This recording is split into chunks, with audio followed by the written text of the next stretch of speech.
So welcome to lecture number 32, ME210 Fluid Mechanics. Today we'll talk about flow separation and drag. Okay, so this is going to be the final discussion topic in the chapter on external flows.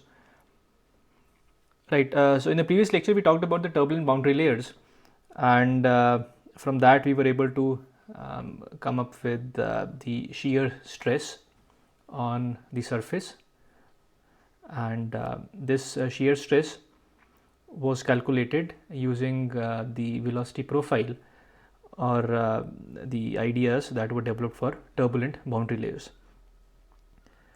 Now what happens is there is, in some cases, sometimes the boundary layer will separate from the surface. Okay, so if I was to do an experiment and use flow visualization techniques to look at the flow profile or the look at the flow streamlines, then I would see something very interesting that happens. And let us look at a picture of the flow streamlines. So this picture has been taken from Wikipedia and in the flow separation page. So what we see here is we have an aerofoil that has been put into the flow path, and the flow path has been visualized using some flow visualization technique. So we see a very nice streamline pattern. For example, if I look at one of the streamlines here, and I can see that when near the body the streamlines tend to get close to each other, which is expected. But and if we zoom in a bit, then we can also see a tiny boundary layer. Okay, if you see just next to the surface, we can see some sort of a boundary layer. But what I want to really show today is this region, which I'll mark in green. So if you look at this region, so all this region, if we focus at this region here, the boundary layer seems to have separated from the surface. So what we see, for example, in roughly in this whole region, which somewhere here, that I mean, the idea of boundary layer is that where we reach from zero velocity at the surface to the free stream velocity, but the free stream velocity only seems to be reaching just above this whole green surface that I have drawn, not here. So this is where I see some sort of a streamline, which is some sort of a free stream. But below this region, we see a lot of circulation, a lot of backflow. So if you were to think of this circulation, the flow here is in this direction, but the flow here is in this direction. So the area, the region near the surface has some sort of flow which is in the opposite direction of the average flow, which is happening from left to right. Okay, so this idea of the boundary layer going away from the surface and getting some sort of backflow just next to the solid surface is called flow separation. Okay, it seems like the boundary layer has separated from the surface; it's not sticking to the surface anymore. Okay. Sometimes we get confused by this idea of separation and boundary layer sticking. So that is what it means. Right. So let's go back to our discussion.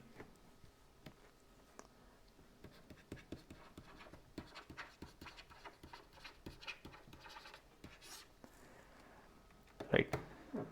So in a flat plate, what we noticed was that the pressure gradient dP by dx was 0.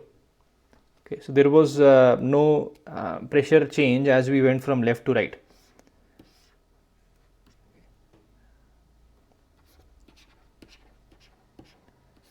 The boundary layer developed, but the flow in this inviscid region that did not have any pressure gradient in the x direction.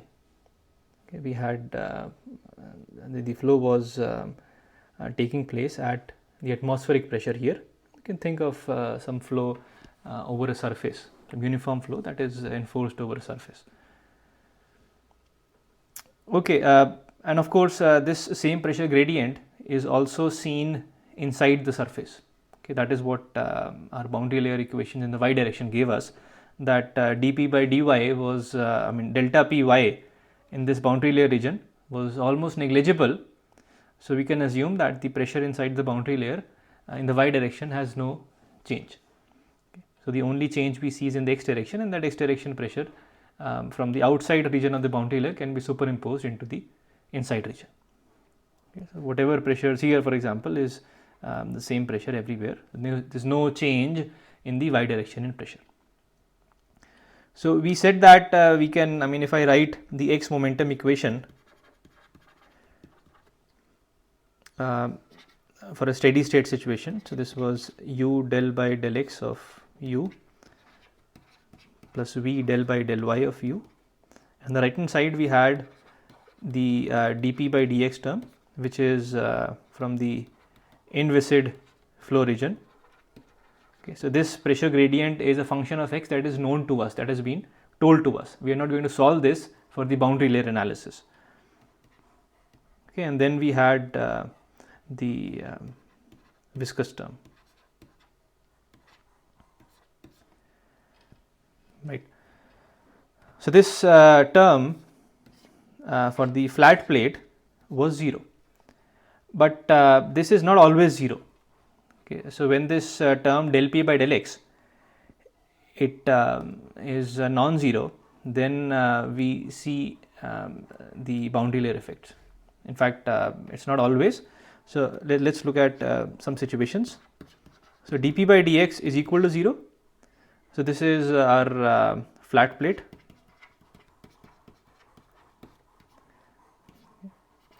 Then we can have dp by dx greater than 0.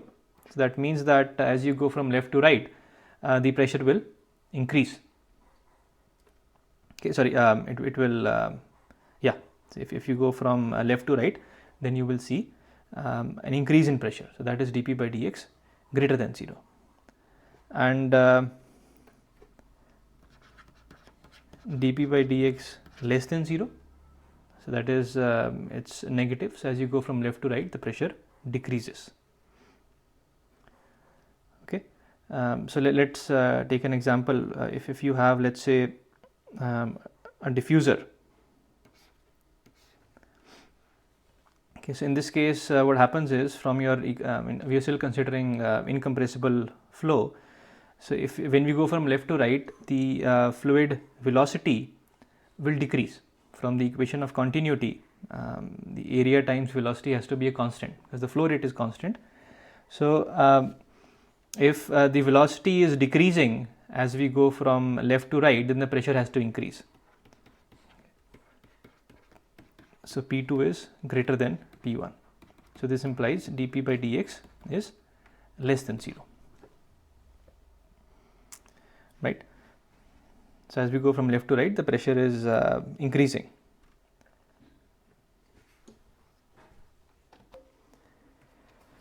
Right. The pressure gradient in this case is greater than 0.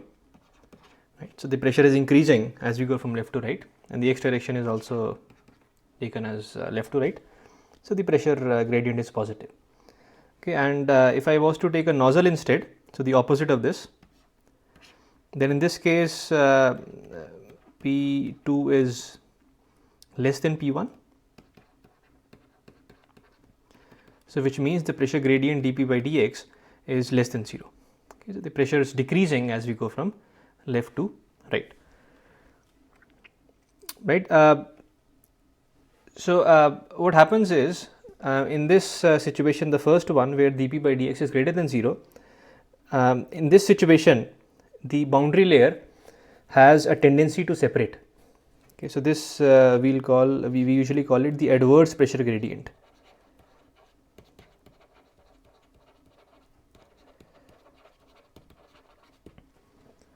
Okay, so the flow tends to happen from high to low pressure, but if you have if you run the flow through a situation where the pressure is increasing in the direction of flow, then there are chances that it will decelerate and then stop. Okay. So this situation is called adverse pressure gradient. Okay, so the pressure, the gradient. So if I take, for example, an aerofoil, so there is a boundary layer just above it, and then beyond that we have the free stream situation. So the dp by dx, let's say in this case, is adverse. So this is greater than 0. So when the flow is happening from left to right, well, inside the boundary layer, then this dp by dx is tending to decelerate the flow. And again, as we can see that there's a tendency for the flow to decelerate to a stop and then reverse. And that is exactly what we saw in this figure, that the flow reversal started because of this adverse pressure gradient. Whereas if we have dp by dx less than 0, which is called the favorable pressure gradient.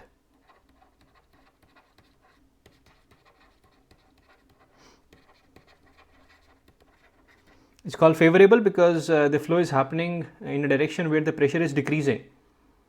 So there is no chance that the flow reversal can happen. In fact, if anything, the flow will accelerate. Okay. So it is this condition that creates the chances of flow separation. So we will study this in a bit more detail. Right. So first, let us look at this flow separation idea mathematically.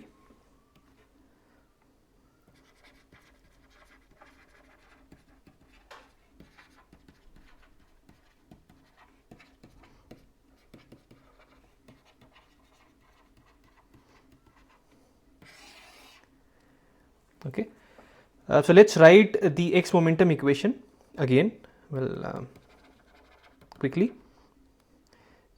So you have u del u by del x plus v del by del y of u, and this is minus 1 by rho dp by dx plus the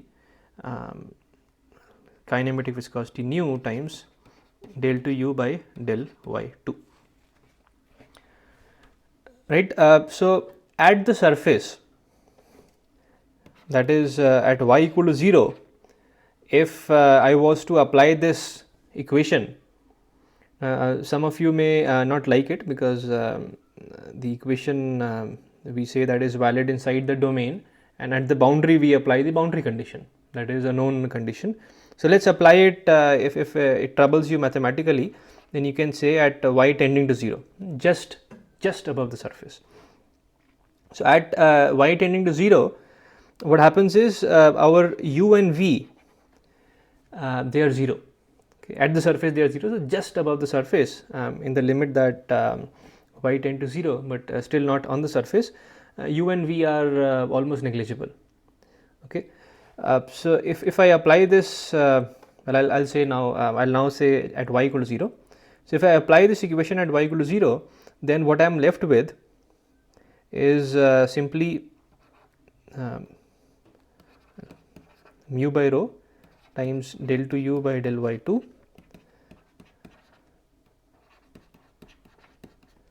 is 1 by rho dp by dx. Okay, so rho can cancel.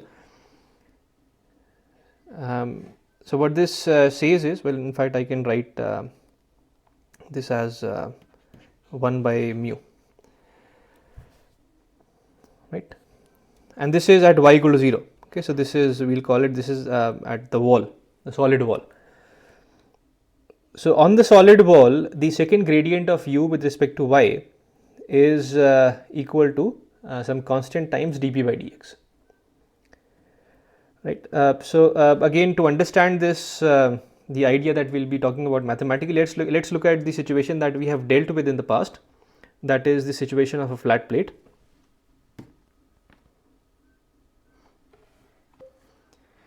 Right. So for a flat plate, this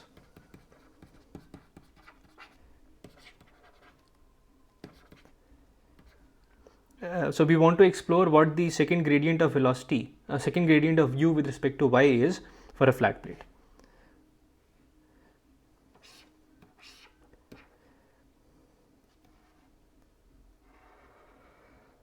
Okay, so this was the kind of profile we had, let's say for a laminar situation. We could have drawn for turbulent as well.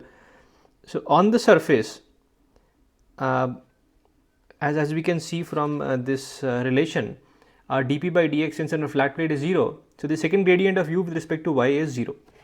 So for a flat plate, del 2 u by del y2 on the wall is 0 because dp by dx is 0. Right. And let's say this is our boundary layer. So at the edge of the boundary layer, we know that the edge is defined as where the velocity has become 99% of the free stream velocity, u infinity.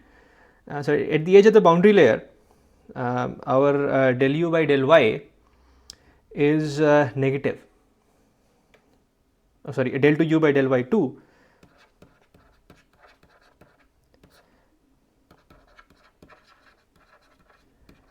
is negative. Okay.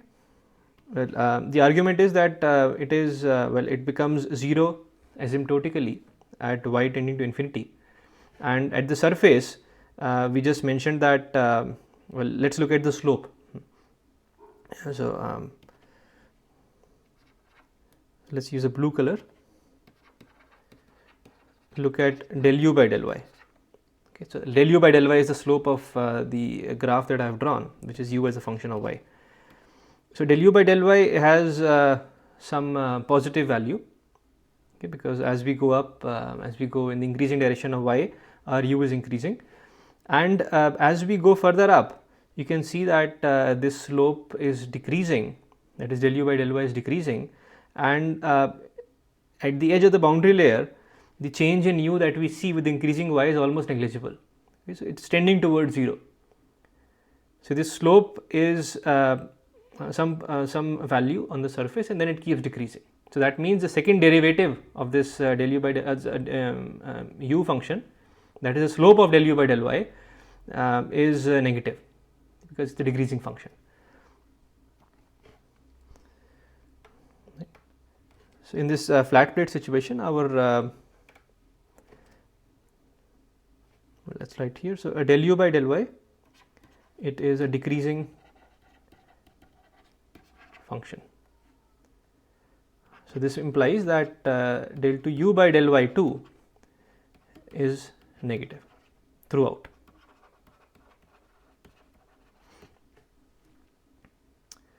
Okay. And then on the edge, it's negative, but it's almost tending towards 0. I mean, it's tending towards 0. The magnitude is decreasing. Right. Now, if I look for a situation where we have the adverse pressure gradient,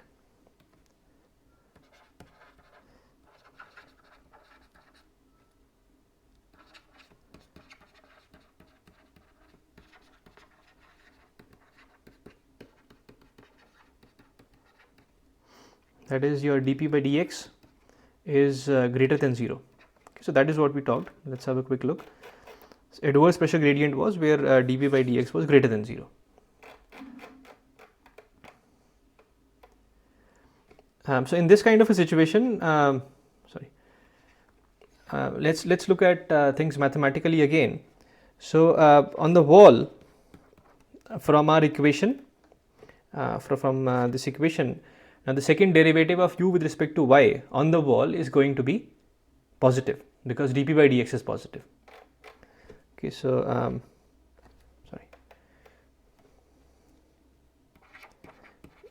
del 2 u by del y2 on the wall is positive. Okay, or let's say it's greater than 0. But again, on the boundary layer edge, it is tending towards 0. Okay, and it is negative. So on the boundary layer edge is less than 0. Okay, because it is going to tend towards flatness of a profile, but it will still be, the slope will still be positive near the boundary layer. Okay. So what we're seeing is, assuming that there's no discontinuity in the del u by del y, then what we are seeing is that this function, the second derivative of u with respect to y is positive on the boundary layer edge, but it's negative. It's on the wall. So let's say this is our solid surface. So on the wall, this is positive derivative. On the boundary layer edge, let's say here, this is negative. So that means there has to be a point somewhere in the middle at some value of y where this is 0, the second derivative. Okay, and this point is called the point of inflection.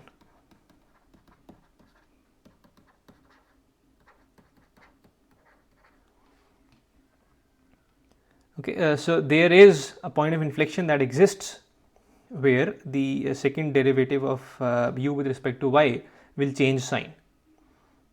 Okay, this is for adverse pressure gradient situation that we are talking about. For a favorable case, this will not happen, because on the wall you will have a derivative of u with respect to y that will be negative, because dp by dx is negative, and then on the boundary layer edge also it's negative. So it will always stay negative until it will approach towards 0 as you tend from for y tending to infinity. Otherwise there is no inflection point. So the point of inflection, it exists only in the adverse pressure gradient situation.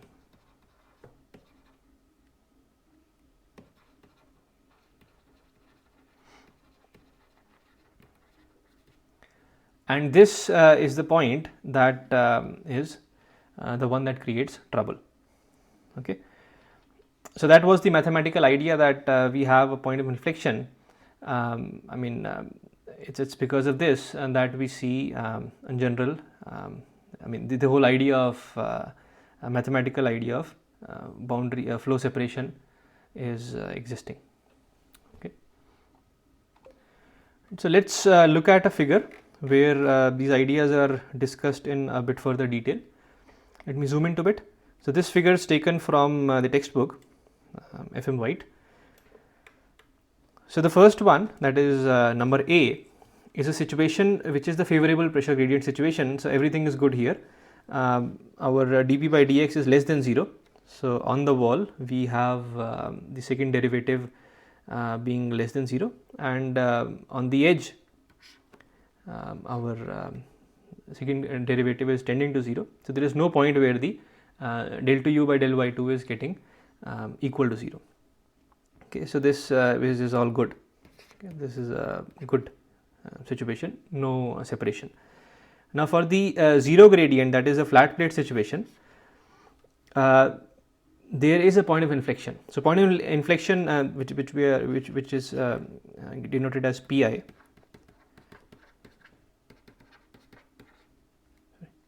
Inflection. Okay, so there is a point where the second derivative of u with respect to y becomes 0, and that is on the wall.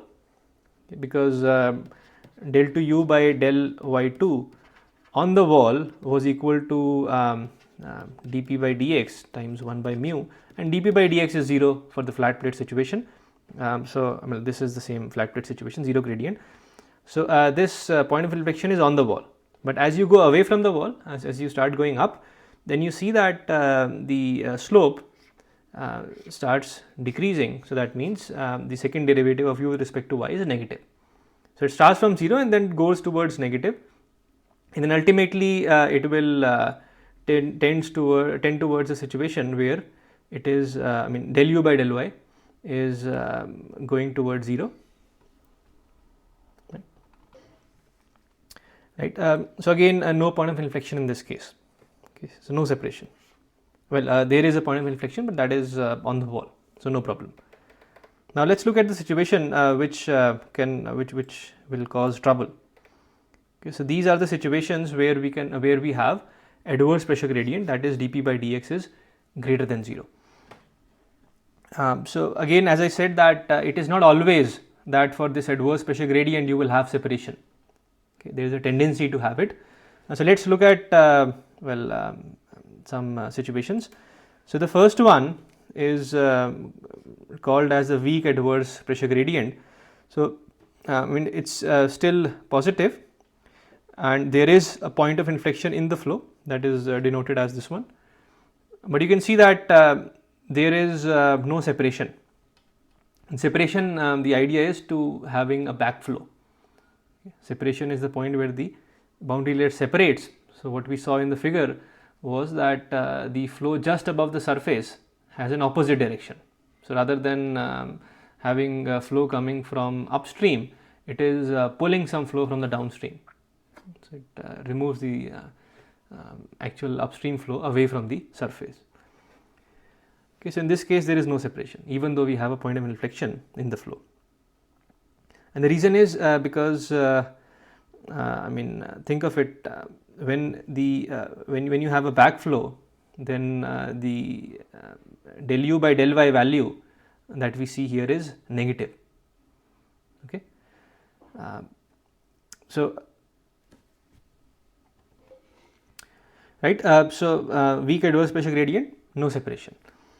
Now let's look at the other extreme, which is case number E, excessive adverse gradient. So in this case, let's say dp by dx was very large, it's positive and very large, it will cause separation. So what happens is, I mean the point of inflection is moved further up, and initially the flow is there is a backflow region in this region. So what we see is that in this case number E, del u by del y on the wall in this case is negative. Okay, so as I am going up, my u value is decreasing. Okay, I mean of course it's the opposite direction, but what we are seeing is that the slope is negative, and del u by del y is nothing but the shear stress. Okay, shear stress divided by the viscosity. So the value of del u by del y gives us the shear stress. So what it's telling us, the shear stress is negative because it's a backflow, right? So the force on the wall on the surface is going to be from right to left rather than from left to right, because the flow is happening from right to left on the surface. Okay, so shear stress is tau wall is negative. Now there is the right sweet spot where your tau wall becomes 0, and that is the point which is given in case number D, is called the critical adverse gradient. So just at that value of dp by dx where your shear stress, the wall shear stress is 0, that situation is called the critical adverse pressure gradient. So in this situation the shear stress will just be 0, right, and that is where the separation starts. So if I go back to that figure of the aerofoil, okay, so in this case let's clean this a bit. So what we are seeing is, if I use a red color to denote, I mean in the beginning the flow actually separates at this point where I have drawn a dot. On the left of it there is no separation. So at the point where the flow is separating is where your shear stresses just become 0. So what's happening is, as the flow is going from left to right along the surface curvature, then the tau wall is decreasing. So a tau wall would have been positive here, and the tau wall is negative in the separation region. Okay, so at this point, the point that has been circled is where your shear stress just becomes 0. So that's the critical, I mean if you were to measure the dp by dx just above this point, then that dp by dx would have been the critical adverse pressure gradient.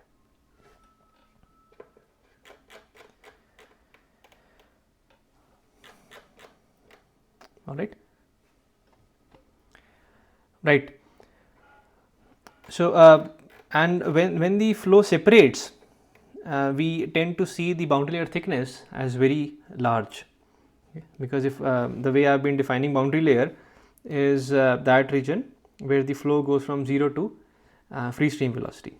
So if I look at well, let's draw this normal coordinate like this. So this is my y, it's a body fitted coordinate, normal coordinate.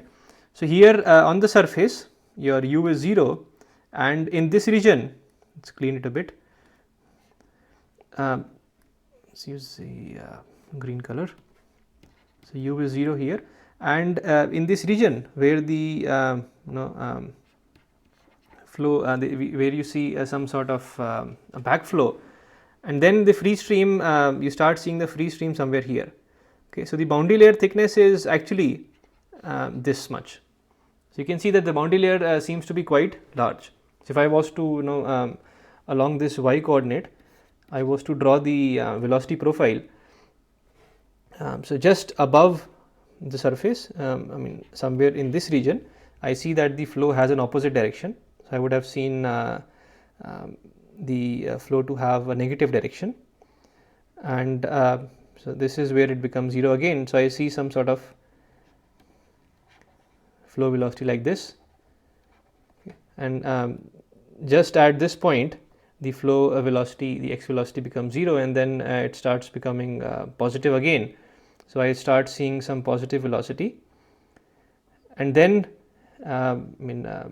it starts asymptoting towards the free stream.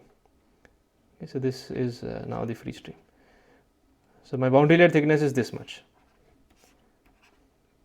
where the u velocity is going from 0 to 99% of u infinity. Okay, so this whole thing is what we call the boundary layer thickness.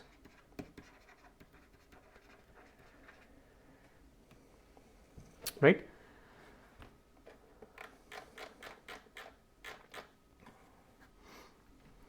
So let's look at this sketch of the flow separating over a cylinder.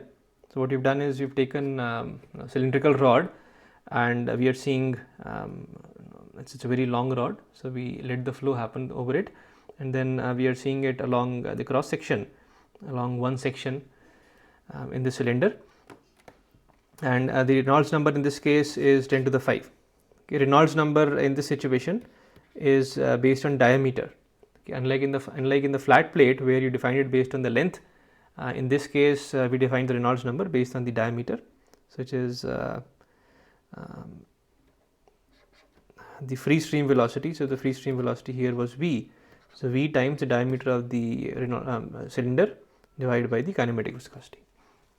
Okay, so this is 10 to the 5 Reynolds number, and what we see is that the flow starts very nicely, and then somewhere here probably the flow separates. Okay, so the boundary layer was going very well, and then somewhere here it separates. So you can see that well, the boundary layer becomes quite thick in this region. Okay, and this whole region where we see these mixing phenomena is called the wake of the flow, W-A-K-E, wake. Okay, again, if I go to that actual photo, so what we see is if I was to define the wake region here, so the wake region is well, somewhere between these. So all this is the wake, okay, where I see the flow having lots of reversal. So you see that the flow is in this direction here, and then it's in this direction here. So you see these vortex like structures behind the or in the wake region. Okay, so the flow phenomena inside the wake region is quite complex. We won't discuss that here, but this region is called the wake region. Right. Now let us look at, the pressure distribution along the angle theta. So if I was to define a theta like this, okay, so theta equal to 0 is it takes us to the stagnation point. Stagnation point is the point where the flow hits and stagnates. Okay. Just above the stagnation point, the flow streamlines will head up, just below the stagnation point, the flow streamlines will head down, and this is where you have the singularity kind of a situation where the flow does not know where to go, so it stagnates. Okay, you just look at the dashed line here. So what we are looking at is the inviscid theory. Let's use the black color, it's much more easier to view. So let's look at the inviscid theory for now. Okay, we are not looking at the real situation, we are looking at the theoretical situation. So as we discussed earlier, that in any kind of an external flow situation, you have the boundary layer region, and then you have the inviscid flow region. So in the inviscid region, our potential flow equations are applicable. We'll discuss these tomorrow. So when you solve the potential flow equations in the inviscid region, which is the region above this dashed light line, which is the boundary layer, you can solve for the inviscid flow equations or the potential flow equation, then this will give you this kind of a dashed profile that we are seeing, which it starts to increase as we go beyond 90 degree. Okay. So what we are seeing is that in this region, our dp by dx is less than 0. Okay, so if I look at this part of the curve, the Cp value, which is nothing but a non-dimensionalized way of denoting pressure, so the pressure is decreasing. So my dp by dx is less than 0. So that is a favorable pressure gradient. On at theta equal to 90 degrees, the slope is we have a maximum, so that means dp by dx is 0, and then dp by dx becomes greater than 0 in the region to the right of 90 degrees, theta equal to 90 degrees. See, from theta equal to 90 to theta equal to 180, we have this region where the pressure is increasing. Okay, so dp by dx is greater than 0. So this is the adverse region. Yes, if I was to draw it using the red color, well, it's not that visible. Let's use the blue color. So if I was to look at this blue region, that was the problematic region where the flow separation can happen. Okay. And what we also see is that the dp by ds magnitude is increasing as we go up. So at theta equal to 90 degrees, which is at this point, dp by dx is 0, and as you start going up, the slope starts to increase.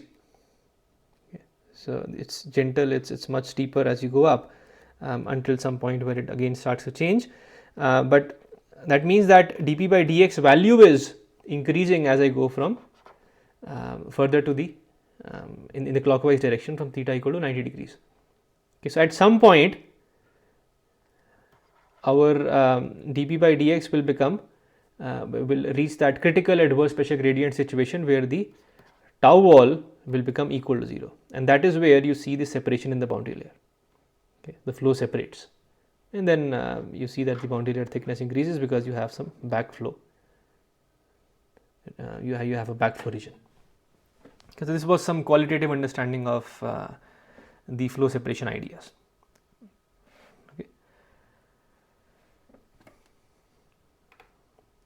Right. So let's also look at this situation. I mean, we get a similar effect in this. This is a converging diverging nozzle.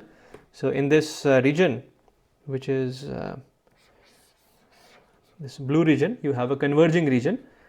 So that means your dp by dx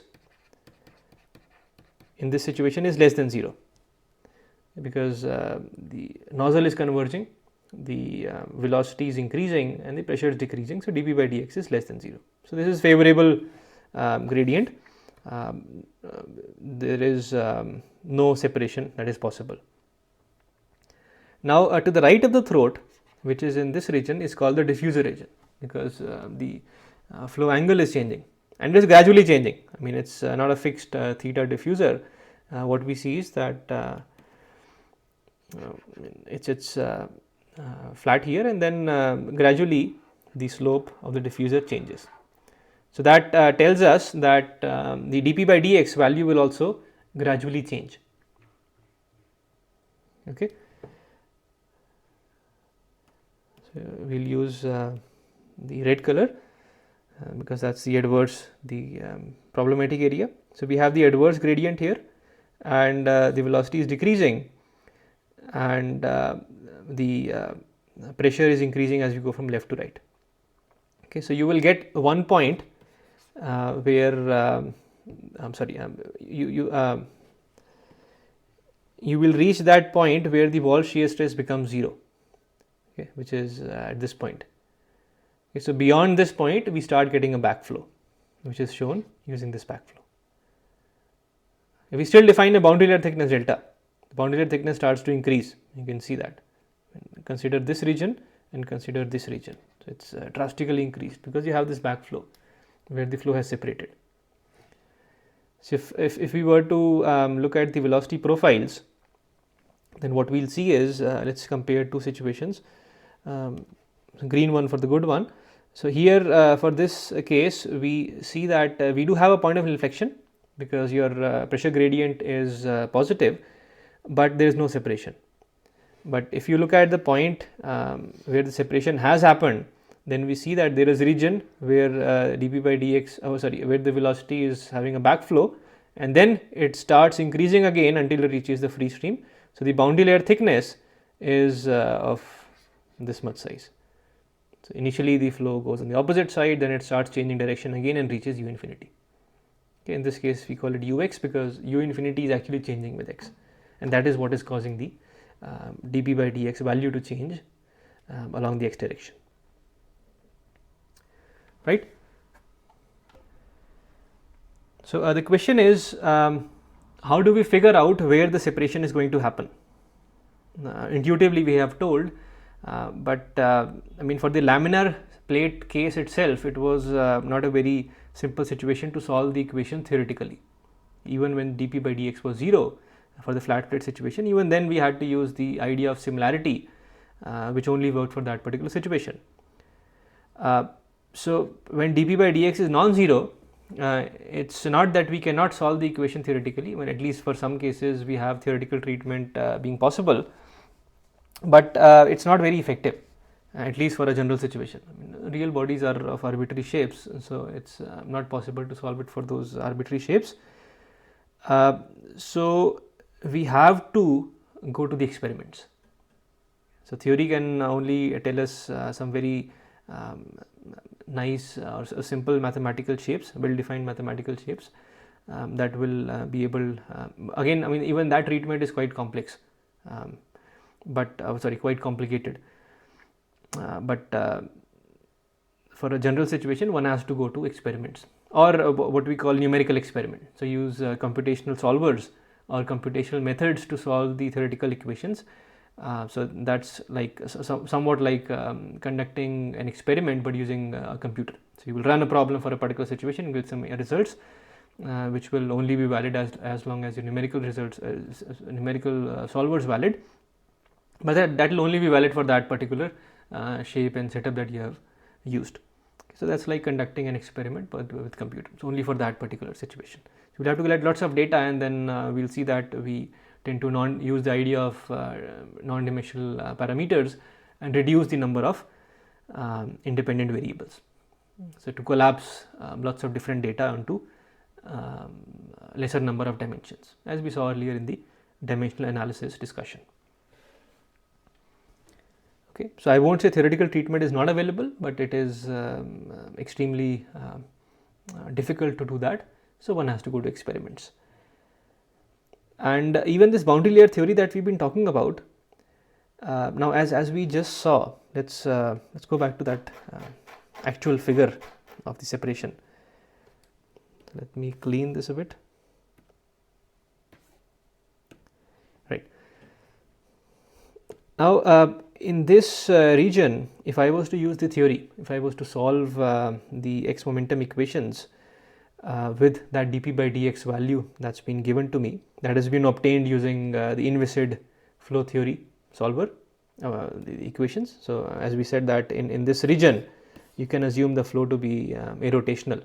Okay, so your potential flow theory that we'll discuss tomorrow is valid. So using that theory, you can actually quite nicely get the velocity distribution, u as a function of x and p as a function of x.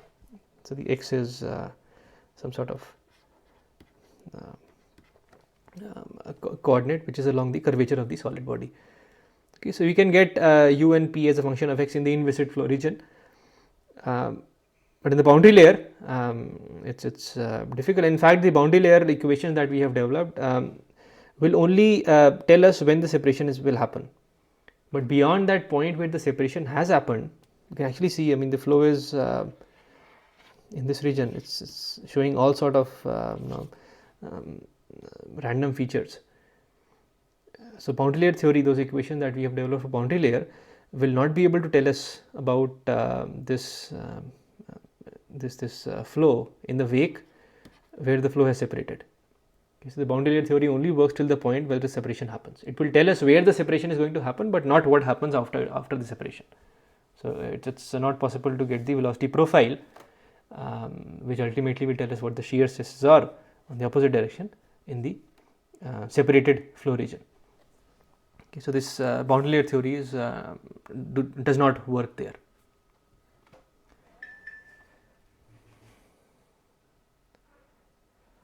Right. So let's now discuss the experimental treatment of these kind of situations where we have separation.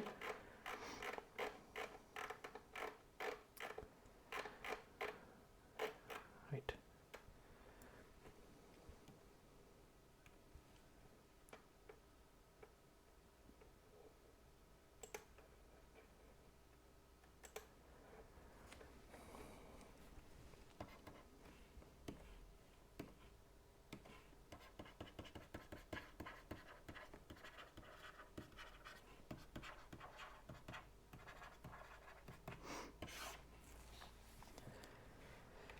So we learnt in the discussion on dimensional analysis that the drag force, rather than writing the drag force as a function of lots of other variables such as flow density, some flow properties, velocity and diameter and so on, we can collapse this onto lesser number of dimensions.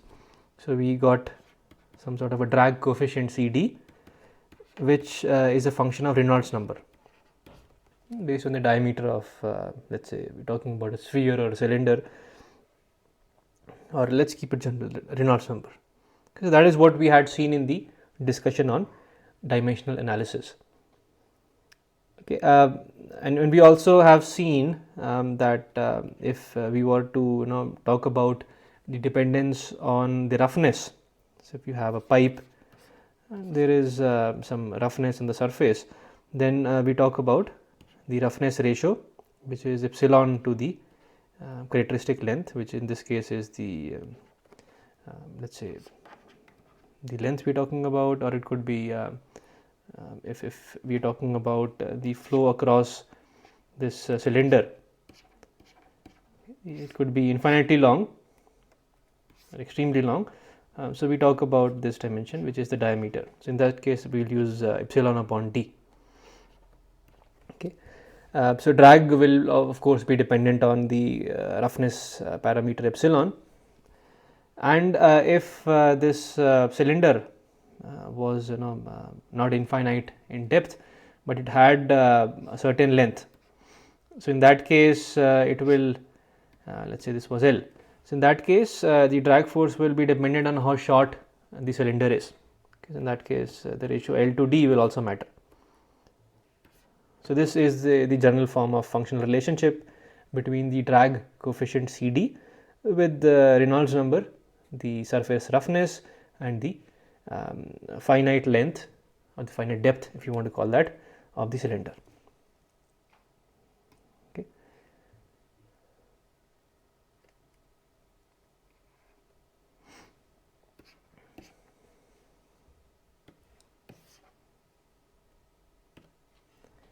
Right, and this drag coefficient, so what we do is, in the experimental treatment or the discussion, we tend to plot these graphs. we tend to plot CD as a function of these 3 parameters. Okay, and once we get that, and we see that if we try different diameters, we try different velocities, it will always be CD will be a function of these 3.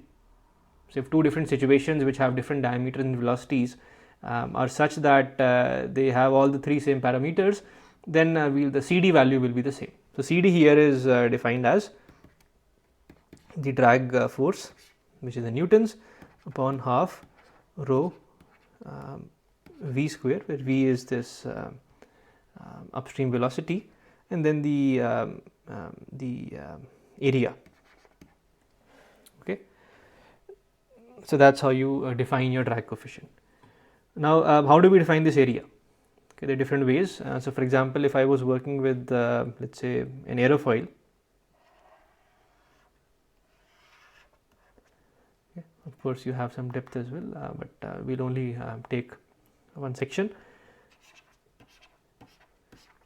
Okay, so in this case, this is the velocity, the flow direction. So there are 2 kinds of areas we can take. So one is called the frontal area. So frontal area is if you were to stand in the direction of the with the flow, and you are moving with the flow towards the body, then what is the area of the surface that you see? So it's the projection of the area onto a plane which was oriented in the direction of flow.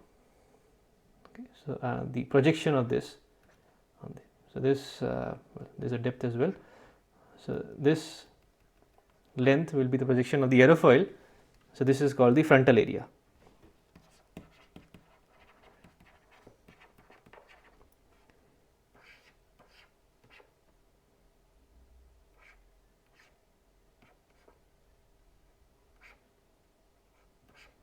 This is this area.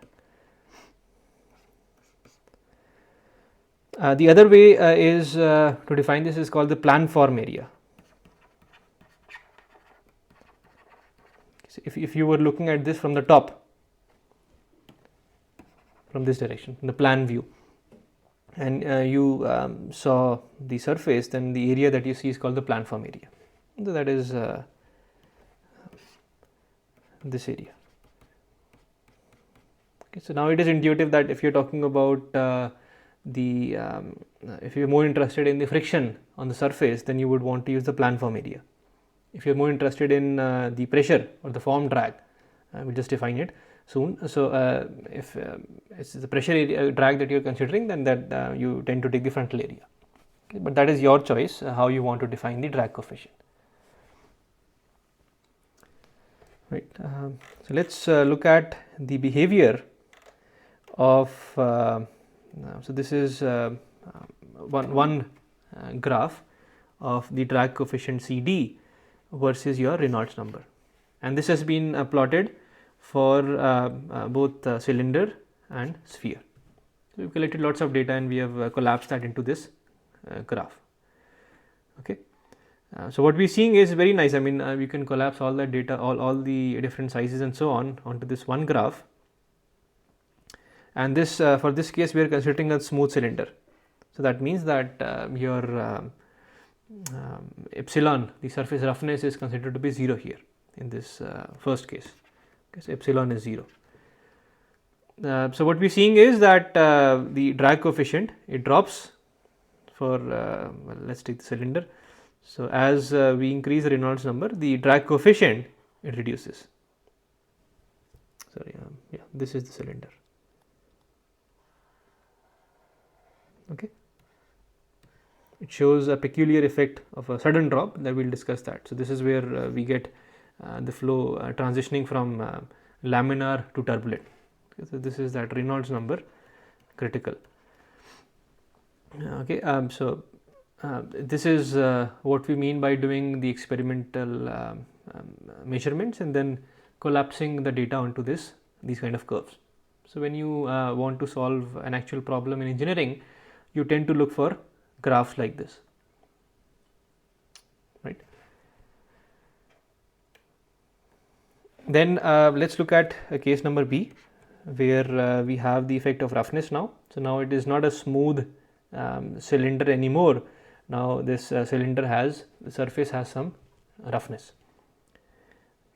So if we start looking at this situation where epsilon by d is a small value, then we see that we get this graph.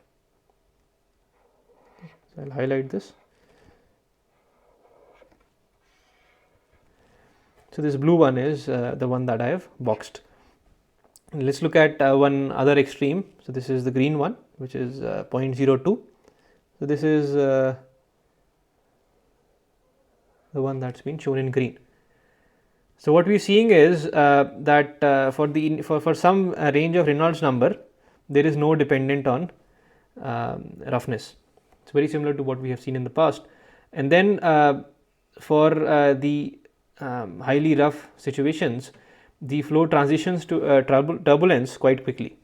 So this transition happens at a very low, comparatively lower value of Reynolds number.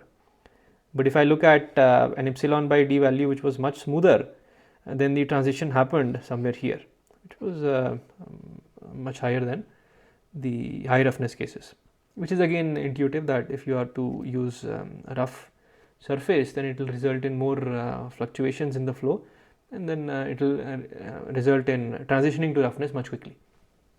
Okay, and even the smooth one transitions, but it transitions the latest in terms of the Reynolds number. And for all these cases, we have considered that the cylinder is infinitely deep, but for if you have situations where L by d value is not infinite, but let's say 1, so that means your cylinder length to its diameter ratio is 1. So for that, your CD will be in this range is 0.64. So this is typically how you will see a handbook data. Okay, so one has to learn how to use handbooks. I mean, of course, what we are discussing in this course is, it's only the methods and techniques. But when you start working with the actual design, then you will be expected to understand these, go to the right page and then look at the right figures. But one should know how to look at those figures. Okay, so if you understand that, if you understand what we are discussing here, then you can always understand the how to work in that trade. Okay, so you will typically see these kind of graphs. So one will show you smooth situations, the other will show you the effect of roughnesses, the third one, probably like a table like this, will show you the effect of L by D and how the drag is changing. So the if you see the effect of L by D for this range of Reynolds number between 10,000 and 100,000, you see that there is literally 100% change in the drag coefficient if you go from a short cylinder like this to an infinitely long cylinder where the CD value is around 1.2. So the length diameter ratio also matters. Okay, so just wanted to give you some understanding of how to read these kind of handbook data.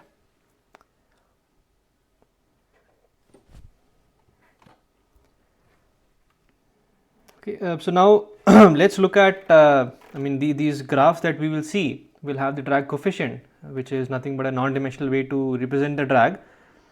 But as I discussed earlier, that drag is of two types. So one is the pressure drag, and the other is the friction drag. So talking more generally, if you have let's say aerofoil. So in this case, whatever force acts in the direction of the flow is called drag, and whatever force acts perpendicular to the flow direction is called the lift. Okay, so in an aerofoil, the aim is to maximize the lift and minimize the drag. It's a multi-objective optimization. Now one can have, depending on the what sort of situation we are dealing with. If you're talking about a commercial flight, then you would want to minimize the drag, and even if your lift suffers a bit, that is okay. I mean, you can scale up the situation, but you would want to ensure that the fuel usage is optimum. But if we have a fighter plane where you want sudden maneuvers, so in those situations you won't worry about the fuel because you want to protect yourself. So in that case, you would want to have as much lift as possible, and if that results in increased drag, that is still okay, because you want quick lift situations or quick sudden increase in lift when required. Okay, right now we are interested more in drag. So there could be situations where you would want to calculate the lift as well, and again that is possible. It's simply taking the component of the net force in the perpendicular direction. Let's talk about drag for now. So drag is of two types, pressure and friction. So let's try to for bodies, for shapes which are bluff bodies or shapes. So for example, if I have a cylinder and the flow is happening across the cylinder, okay, so this is a bluff body, and in the opposite on the opposite side of the spectrum you have a streamlined body like an aerofoil.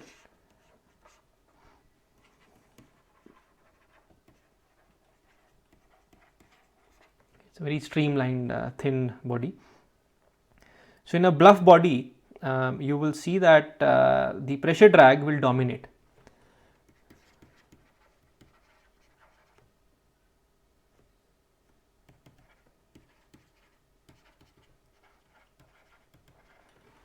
And for streamlined bodies like this aerofoil, in this case the pressure drag is very less, because the exposed area is very less, but the friction drag starts dominating. So in this sum, the total drag, if you would take a ratio, then in streamlined bodies the friction drag will dominate.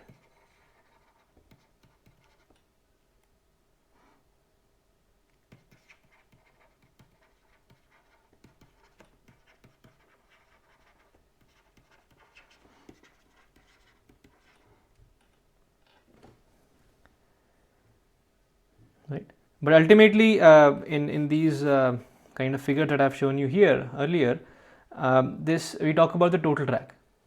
Okay, one is interested in the total drag that the body experiences. In some cases you may say that you may see that the drag has been split into form drag or a pressure drag. So this pressure drag is also called form drag. Okay, form drag. So a pressure drag and friction drag may be treated separately, but when you do an experiment, when you do a measurement, you end up measuring the complete drag force, right? Okay, so let's look at some data. So here what we have is we have this kind of a body which has some thickness T and some length C. Okay, and for different shapes, body shapes, well, for different aspect ratios of T by C, what we have done is we have plotted the drag coefficient, but in this case the percentage, so this D is a sum of D pressure and D friction. So what we have done is we have tried to take the friction drag percentage on the left hand side, so that is dF upon D. On the right hand side we have just 1 minus of that, so this is dP upon D. Okay, so if your T by C is tending towards 0, that means your thickness is almost 0. So that means this body has become like a flat plate. So it's become extremely thin, very streamlined. So in that case, as we discussed earlier, it's only the friction drag that will dominate, because the exposed surfaces, the frontal surface area is almost negligible. So what we have is mostly the shearing action that will cause the maximum drag.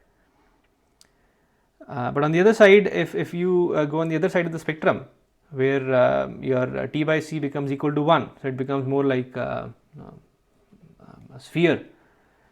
In 3D or in 2D it's like a cylinder, then the percentage of drag dP by D is equal to 1, because the friction drag percent is 0.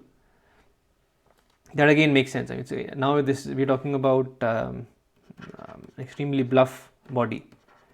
So for a bluff body, it is the pressure drag that will dominate.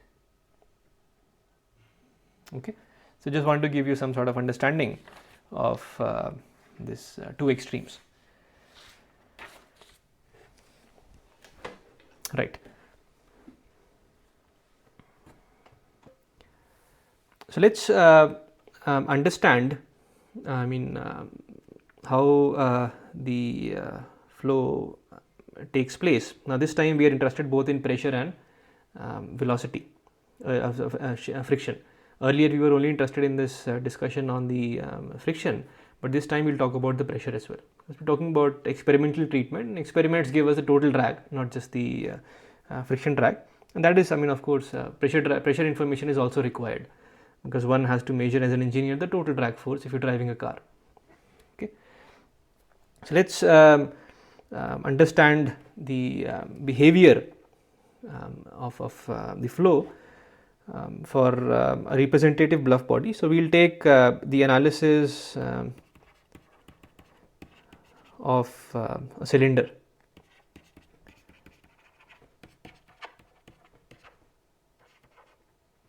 We call it a circular cylinder. Okay, as in, like, you can have a square cross section bar, so that is in some cases called a square cylinder.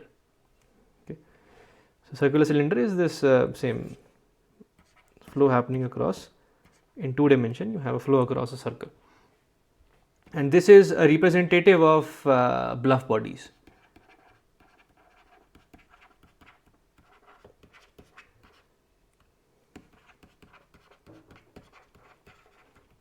So the qualitative behavior that we will see in this analysis will be general for bluff bodies as compared to streamlined bodies. Right. So let's take a situation where your Reynolds number is extremely low. Okay, let's say it's less than 1.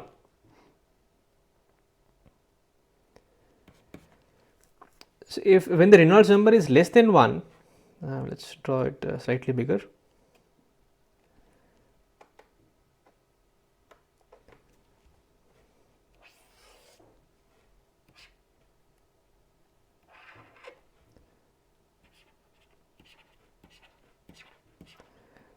So what we see is, this is your point of stagnation as we talked about.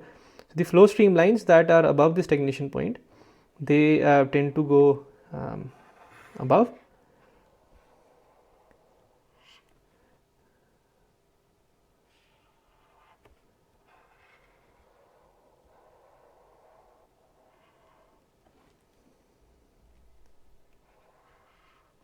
Okay, and the ones which are below will go below. I won't draw them, but I think you get the idea. So when the Reynolds number is extremely small, in fact this situation has a name, we call it creeping flow. Okay, it's like an insect that is, or some animal that is going very, very slow. It's creeping extremely slow. So in this situation, what we see is the flow is symmetric across the vertical plane. The streamlines are symmetric. There is no separation that we notice here.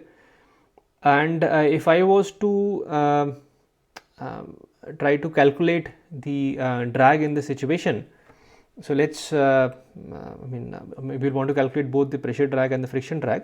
So for the pressure drag, I will need the information about the pressure distribution, and if I go back to this figure that we had used earlier, so the pressure distribution here, so for this theoretical treatment is this kind of a figure.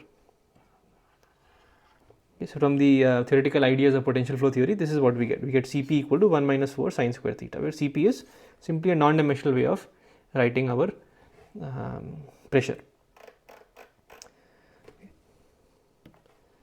So in this case, Cp, which is P minus P atmosphere, or P infinity, the incoming flow stream pressure, upon half rho V square.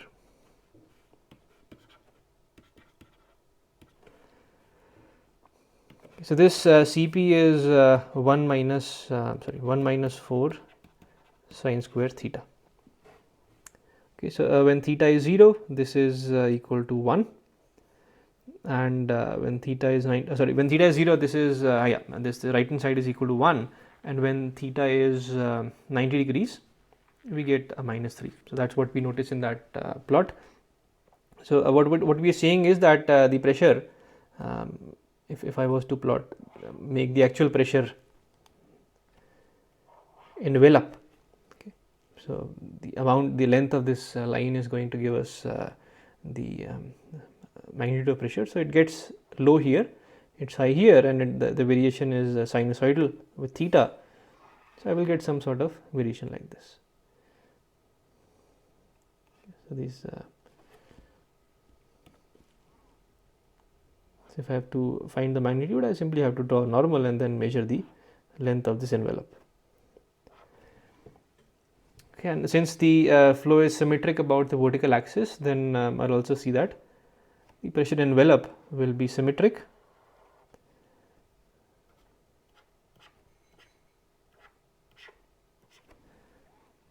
This is my pressure as a function of theta. Well, let's write P as a function of theta. So that's and again the situation symmetric along the horizontal plane as well. So I'm not drawing it on the lower side of the cylinder. Now in this case, if I want to calculate the drag force, since the situation is symmetric, so whatever force the pressure is going to apply on the left hand side will cancel the force, the flow direction force that will be applied on the right hand side. So for example, if I was to calculate the drag force on this region, so you multiply the pressure times this area, and then you take a component of that in the x direction, and then similarly if I take a similar situation here, then I have P in this situation times dA, and then I take a component of that in the x direction. So you can see that these components will cancel each other. So the net pressure force will be 0. So for extremely low Reynolds number, we see that because of the symmetry in the envelope, the net pressure force cancels. So the only contribution we will get will be because of the friction drag. Earlier we said that for bluff bodies the majority of the contribution is because of the pressure drag, but that is actually true for higher values of Reynolds number. For the low Reynolds number situation, like creeping flow situations, the pressure envelope is symmetric, so it cancels out.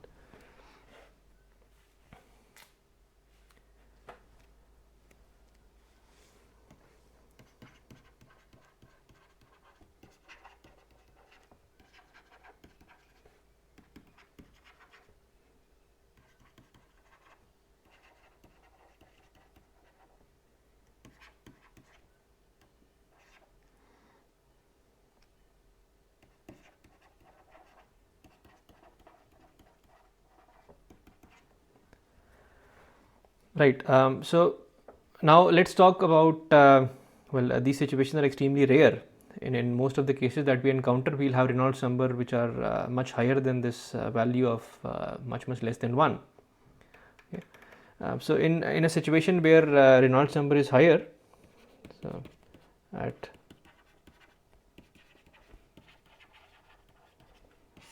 high Reynolds number values, what we notice is, let's draw our cylinder again.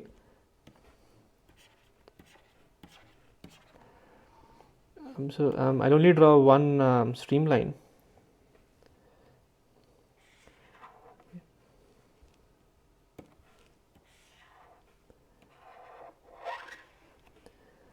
So what we see is this actually is not a very good circle.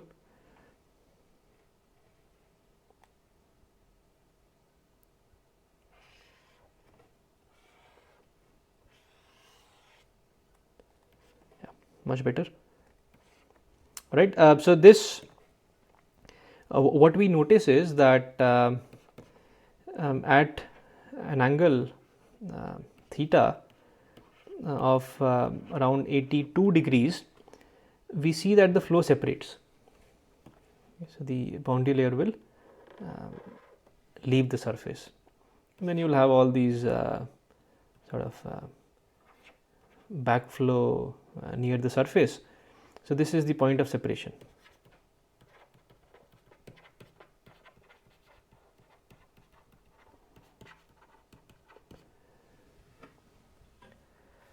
Okay, and this is of course we're talking about a laminar situation here.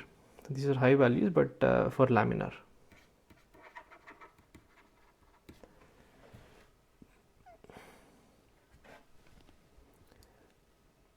So in this case, if I was to calculate the pressure, or somehow we had a probe to measure the pressure, then what I'll see is that now the pressure distribution will look something like this. And then after the point of separation, when the boundary layer is left, the pressure actually becomes extremely small. It will stay small.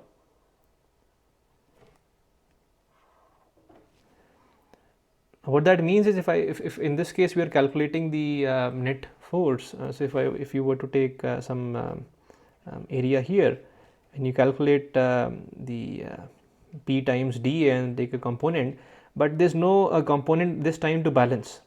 Okay, that is not there. So what that means is there is a net force to the right. Okay, so it is actually this phenomena of separation that results in increased drag forces in these bluff bodies. If there was no separation, then because of the symmetry of the flow profile around the vertical plane, the pressure forces will cancel out.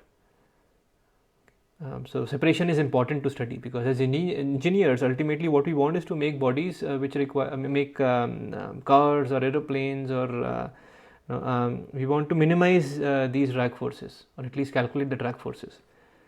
So if we were to neglect the point, the idea of separation, then we will make extremely wrong calculations. Okay, so that's the importance of at least finding out the point of separation. Now beyond point of separation, the pressure is actually so low then that we don't need to actually find the pressure values. I mean, they're so low that we can assume them to be 0 and then calculate the net drag force. We might overestimate, but that's much better than assuming a symmetric profile that the inviscid theory will give us. Okay, so the inviscid theory gives us a pressure distribution, but since the boundary layer is separating, the boundary layer, the solid surface only sees the pressure till the point of separation. Beyond that, it is extremely low pressure.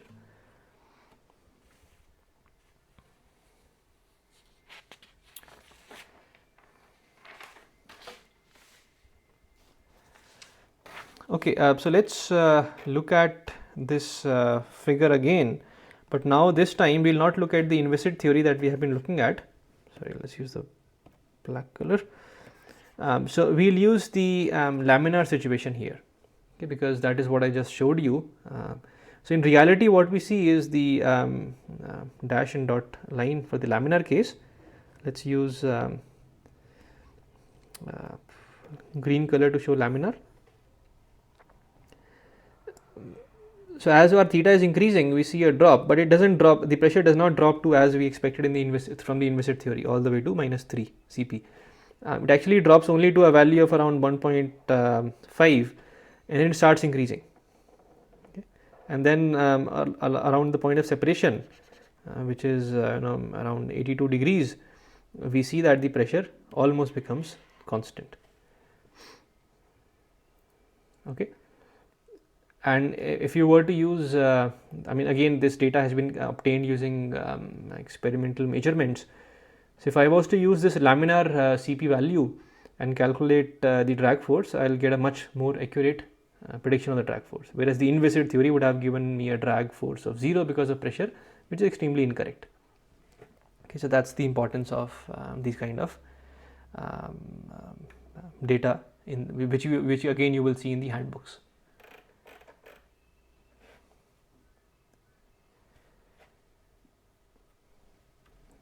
One more thing to notice is that in this case we got a separation at 82 degrees.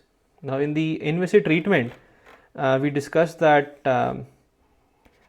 it's the dp by dx is less than 0, and then dp by dx actually becomes greater than 0 in the region which is to the right of theta equals 90 degrees. But the separation actually happened before that. So that again tells us that our inviscid measurement, I mean, we got this idea from this inviscid graph from here. So that was incorrect. Okay, so that gave us, so actually what we are seeing, let me use the blue color this time to highlight.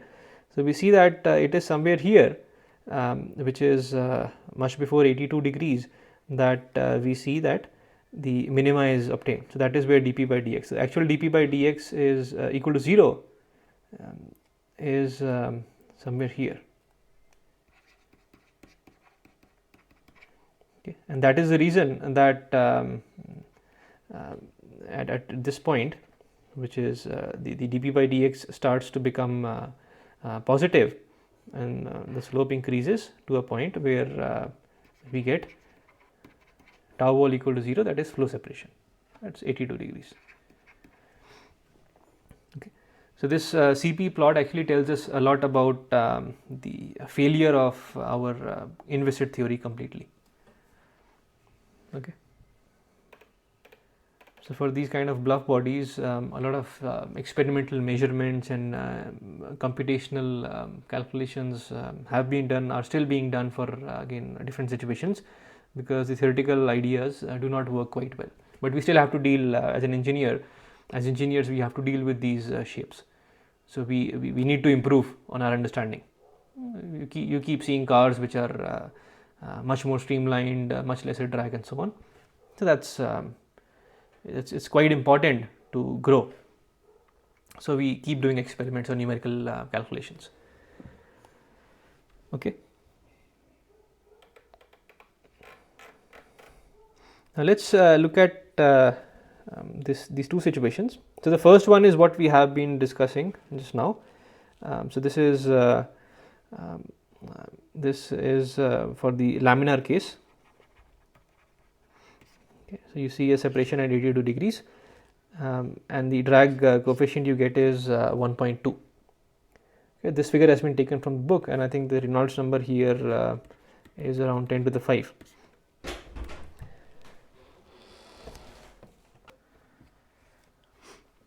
Right, for the turbulent case, if I look at the turbulent case, which is case number B, interestingly what we note is that the separation actually extends. Separation happens at around 120 degrees. Okay, this is really nice in the sense that since the separation is happening beyond 90 degree, so because of the geometry, there is a pressure which is causing a force which has a component in the left hand side direction, so that reduces the overall drag, that is the resistance to the flow.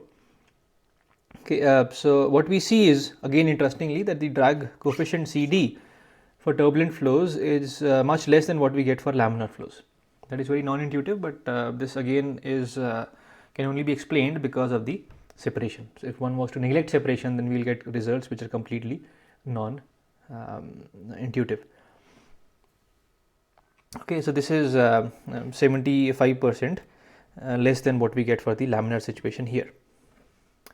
Right, so let's have a quick look at this figure again that we looked at earlier of the drag coefficient versus Reynolds number for cylinders and spheres.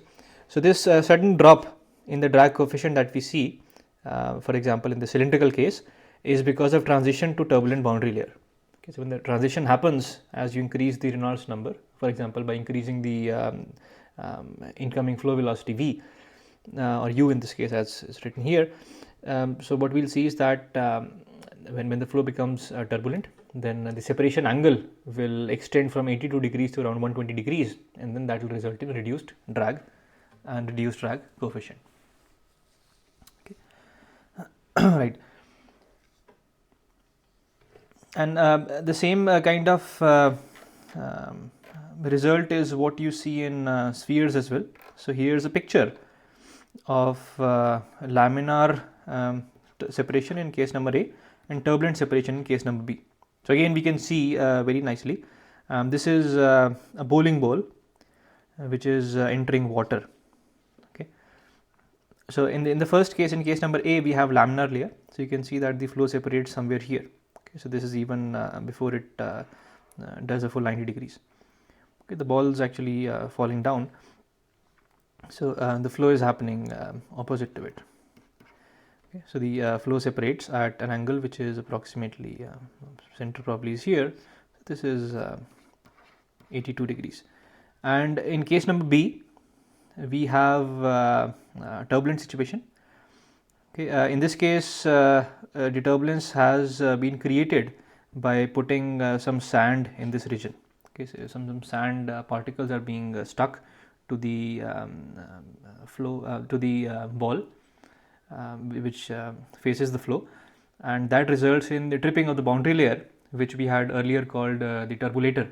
Okay, so these sort of sand particles act as turbulators and trip the boundary layer, and we get a turbulent boundary layer. So in both cases, we're talking about the same Reynolds number. Okay, same flow velocity, 25 feet per second. So the Reynolds number is the same.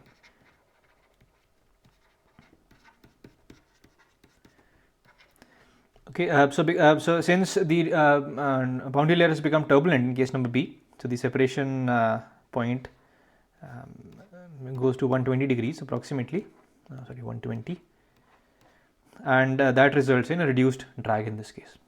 Okay, so that's again what we discussed for cylinders. So this happens for spheres as well. This angle may not be 120, this may be slightly different, but that angle actually was for cylinders, but I think we get the idea. Okay, and this is actually the reason why we have on the golf balls we have dimples.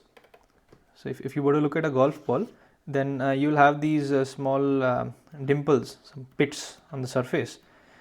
So the idea of the reason for having this is because whenever the golf ball is hit, the the flow becomes turbulent. These pits act as turbulators, and then this turbulence results in lower drag. And you have to keep other things in mind as well, because if the ball was to sometimes have a laminar flow and sometimes turbulent depending on how fast it is going, then it will be difficult to play that sport, because depending on how fast it goes, there will be certain transition in the drag force, and then that will result in strange dynamics. Okay, so that is the reason you have dimples on a golf ball, to make the boundary layer turbulent quickly and then have a lesser drag. So the ball can go much further with the same amount of hit force. Okay, now this figure that we have again is taken from the book F.M. White, and here we see the drag force versus year.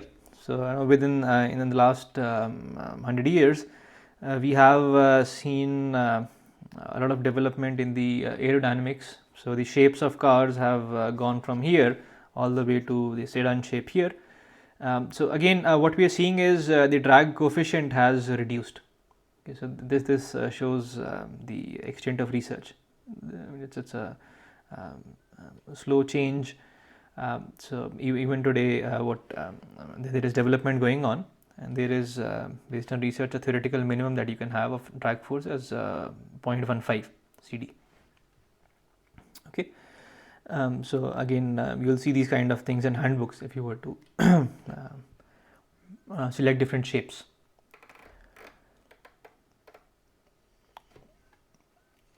So here in this figure number 7.16, we have in the first part we have the drag coefficient versus Reynolds number for different shapes.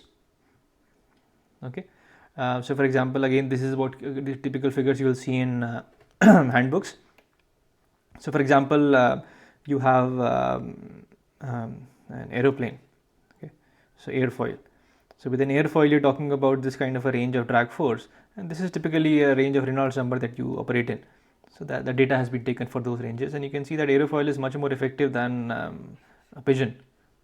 So that's the amount of research that has gone through, that we are able to now have an aerofoil which is highly drag efficient. Some other shapes are also available. Circular cylinder, in this case you have a square cylinder, as I was talking about. You have a square cross section. Data is available for those shapes as well. Okay, so in case number A, it was two-dimensional bodies. So that is shapes which are extending to a length of infinity in the depth-wise direction. Well, for finite cases again, for example, for L by D equal to 5 for a circular cylinder, you have a different plot here of the drag coefficient. Again, in most cases, you are seeing this drop. Okay, so these drops are telling us the transition towards turbulence. And in case number B, in this figure, you have three-dimensional bodies. Okay, so you have a sphere, a disc which has certain depth and so on. And again, I mentioned in the beginning when I was showing you the creeping flow regime, where the Reynolds number is extremely low. So that regime is called the Stokes law regime.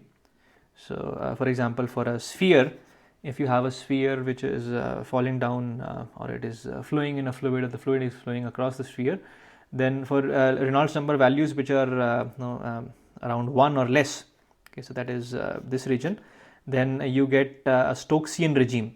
Okay, so that's called the Stokes law regime, and there the drag coefficient can actually theoretically be calculated, which is 24 upon Reynolds number, okay, depending on what the Reynolds number is. But this is only valid for up to Reynolds number 1, and beyond that, the Stokesian regime, which is shown in the dashed line, it starts deviating from the solid line, which is empirical data. Okay, so basically, in your Navier-Stokes equations, when I talk about Stokes flow, so these terms u del by del x of u and v del by del y of u, these terms in terms of their magnitude become negligible, okay, because Reynolds number is very low. You can write in terms of a non-dimensionalized form, and this will tell us why it is the case. And then we have well, actually, if this was non-dimensionalized, then we'll have a 1 by r e term here. And then we have the viscous term, that is del 2u by del y2. So what we're seeing here is that since the Reynolds number is very low, so this term starts dominating, and of course we have a pressure drop as well that is required. Let me write that. Okay, so this pressure drop and the viscous terms, they start balancing, because these terms can be neglected. So in a Stokesian regime where this Stokes law is valid, is actually this 24 by RE is obtained from a solution of an equation where you balance the viscous terms and the pressure term. So you move pressure term on the left hand side, and this pressure difference is balanced by the viscous force. Okay, so the inertial terms are negligible. So if you take up advanced courses in viscous flow theory, which is called Advanced Fluid Mechanics, ME 603, then you will learn about the mathematics of Stokes flow situation. The fluid mechanics has lots of theory in it, which actually is basically solution of different equations, partial differential equations for different Reynolds number regimes. Okay, so this Stokes flow regime or creeping flow is a typical situation where you neglect the inertial terms and you only balance the pressure term with the pressure gradient with the viscous flow terms. Right. Let's have a look at table number 7.2. So here in this table we see typical CD, the drag coefficient values for different shapes. So for example, if you had a square and the flow was happening across one of the flat sides, then you will get a drag coefficient which is 2.1, and if the flow was happening along one of the edges, you will have drag coefficient 1.6. These are 2D bodies, extremely long, and that is intuitive as well. So the flow in this case will spread, but this one will just change direction, so it will have much more force for the flat case. So depending on what sort of geometry you have, you will want to pick up data from here, and this again data is empirically calculated for a Reynolds number which is greater than 10 to the power of 4, that is 10,000. Right. If you have shapes like this, which is very typical, for example, for a train or something, so then you will have, depending on what the L by H ratio is, you will have different drag coefficients. Okay, so the longer the L by H ratio, the longer the length, you'll see that the smaller the drag coefficient will get. It's a more streamlined body. Okay, so you'll see these kind of tables also available in handbooks. So one has to be able to learn to look at them. Okay, this 7.3 again is a table taken from the book. So this time you have, so this was two-dimensional bodies, that is bodies which have this cross section but are very long in the third direction, and this is three-dimensional bodies where again Reynolds number is above 10 to the power of 4, and in this case, for example, you have a cone. So this cone is a three-dimensional body. You have a short cylinder or a parabolic dish, parachute, an average person. So you see all sort of data is tabulated into these handbooks. So depending on what sort of, you can always, if you have a tree, a pine tree, you want to use this kind of a data. I won't go any further into this discussion. I mean, this I think is enough for this present discussion. Now here's again typical, well not typical, but an example taken from the book. So in this case, let's have a quick look at it. So you have a piling, which is some sort of a column inside water. Let's say it was used for a bridge support, and the water is flowing, and typical water flow rate is flow velocity is 5 feet per second. These are in not in SI units, but we just want to discuss an idea. And here it has 20 feet. So this is the length of the column that you have here, and you would want to estimate the bending moment exerted by the flow on the bottom of the piling. So how strong you would want to have a foundation so that this does not break or fail. So here again, from a fluid mechanics point of view, you would want to calculate the forces on this whole thing. Now this is this is the same situation that we talked earlier, that the flow is happening, but now you have a square cross section. Now this is, since L by H is very long, then we can assume that it's like a 2D body, two-dimensional. Okay, so in this case, if I go back to that figure, then we had this square cylinder, but they're both square cylinders, these two, but in one case the flow is happening towards an edge, the other case it's happening along the square. Now in a real situation, you don't know which way the flow is happening, it's just the magnitude that's given, typical. So you'll take, since you're designing, you'll take it for the worst case scenario. So if the flow happens square against the wall, then you'll have a higher drag coefficient. So let's design the foundation for a worser case. That's 2.1. Okay, so you can then take your CD as 2.1, and based on that you can calculate the drag force as half rho v square times the frontal area. Since we're talking about this kind of a flow, so the frontal area is H times L. Okay, and then you have the CD value. So this gives you some sort of a drag force that's acting, and since it's a uniform distribution of drag force, so you can calculate it as a moment here. Okay, so as a concentrated force, right?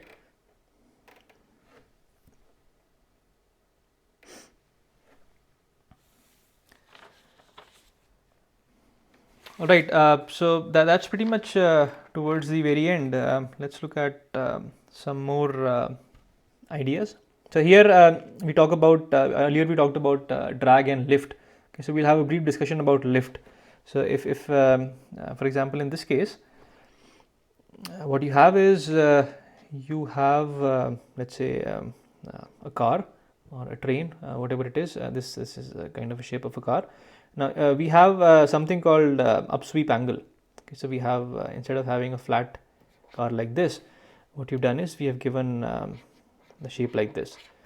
Okay, so based on experience of design, or you can also do computational analysis, that when we give this upsweep into the flow, then we see that the lift coefficient it increases. Okay, so in this case the lift is a downward force. Okay, so if it was an aeroplane, it will want to fly up, but if you think of if you have a flow like this, then there will be a component pressing it down. So that's the downward force. Okay, but that is perpendicular to the direction of flow. So the flow direction is this way. So this is like a negative lift. Now in many cases this is important because when you are driving a car at high speed, then you would want to have some sort of stability. Okay, so if you have these, you provide a downward force or a downward lift, a negative lift, then that sort of presses the car to the ground, and that creates more stability.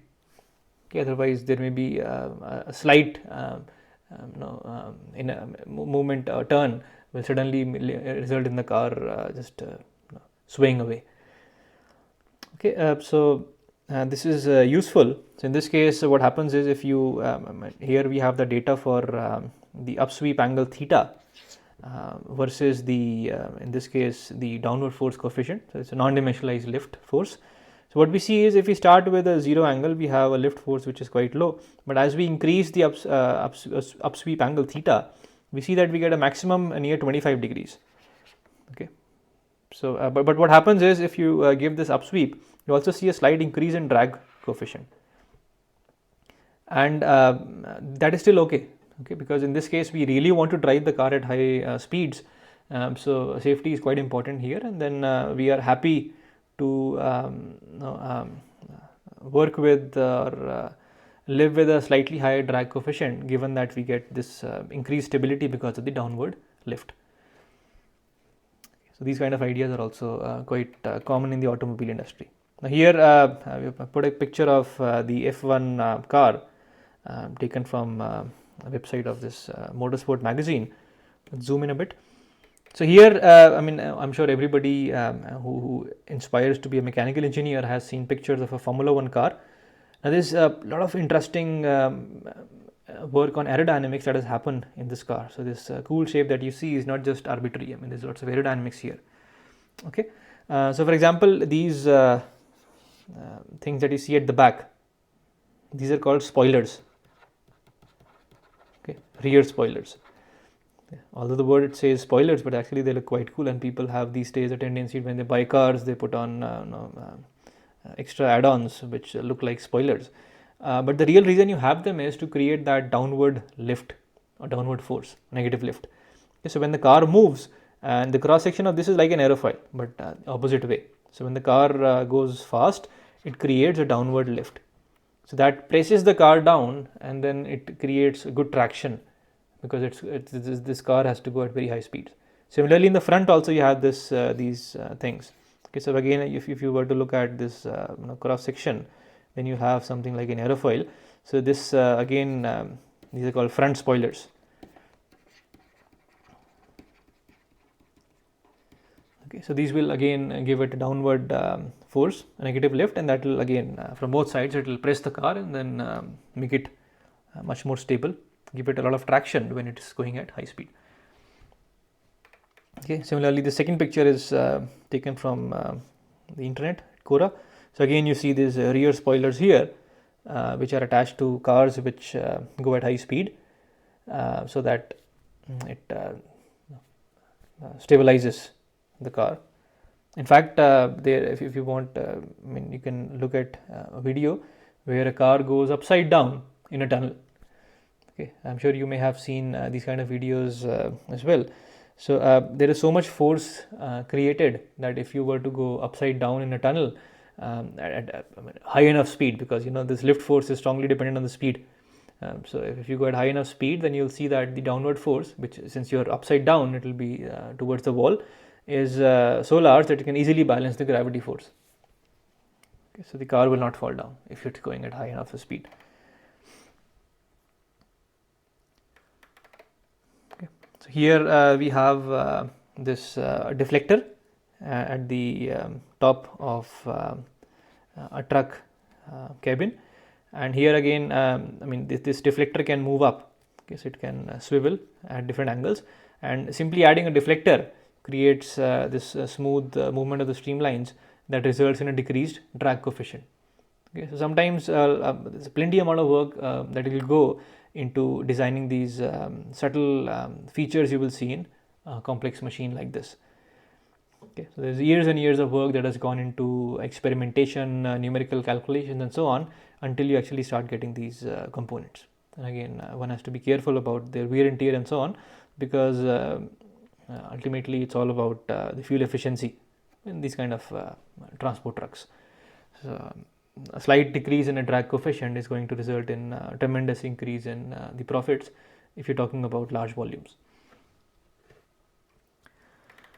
Right, so that brings us to the end of this long discussion on flow separation. So I'm sure you got some sort of idea as to why understanding flow separation is important for a mechanical engineer, and how you can deal with some situations where you can potentially get flow separation by looking at the drag coefficient data versus Reynolds number and roughness ratios and so on in handbooks. Okay. There are other methods as well for drag reduction. So we typically classify those drag reduction methods into two categories. One is passive methods and one is active methods. So in some cases you will have these, you'll want to turbulate the boundary layer. So you'll see some sort of small perturbations on the surface, so that when the flow starts, it transitions to turbulent flow even at low Reynolds number, so that the separation happens, separation gets delayed. So the overall drag force reduces. You'll want to do that. In some cases, the drag reduction technique is active. So, for example, if you are going in a car, and depending on how fast the car is going, I'm just giving an example. So, if this deflector changes the angle depending on how fast you go, so that is called an active drag reduction technique, because for a given velocity you might have an optimum angle, so the angle will keep changing depending on how fast you are going. So that way it needs some sort of feedback as to how fast you are going. So that's an active way of drag reduction mechanism. Okay, so that brings us to the end of this discussion on external flows, and well, I'll see you in the next lecture. Thank you.